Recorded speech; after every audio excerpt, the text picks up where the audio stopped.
to a surprising health reveal today from one of the X-Men, or one of the actors who plays one of the X-Men, sharing today he's being treated for breast cancer, which is super rare for men. Watch.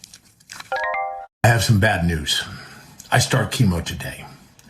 1 in 750 men will be diagnosed with breast cancer in their lifetime, and I'm one of them. You might recognize him, Tyler Mane. He played Sabretooth in X-Men and Deadpool and Wolverine. He also played Michael Myers in Halloween.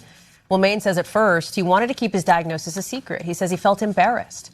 But now he's looking to raise awareness about breast cancer in men who are more likely to be diagnosed when the cancer has progressed because they don't want to talk about it as much. I want to bring in Dr. Akshay Syal, who's joining us now. Real consequences to this, Dr. Akshay, like this idea that, there is, for some men, maybe a degree of shame that they feel about getting breast cancer. They don't want to talk about it. They don't get diagnosed, because of that until they're sort of later on, until some advanced stages.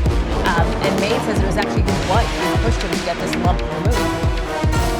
Hallie, that is all too common of a story I hear with my own patients, that their wife or their significant other tells them to get something checked out. And he's absolutely right. This is something that does have a stigma with it. This is something that people don't love to talk about. But, I'm glad we're talking about it today because male breast cancer it's rare, but it still happens. You can see there are about 3,000 cases annually. About 500 men will die from breast cancer. This is, yes, it's about 100 times more common in women. It is still something that we see in men. There are a whole host of risk factors, Hallie, that can actually make you more likely to get this as a man. I'd like to pull some of those up. One of them being obesity and being overweight. Fat cells can actually secrete estrogen, which can drive this. Which can drive this. Liver disease, the same thing. It can cause that rise in estrogen.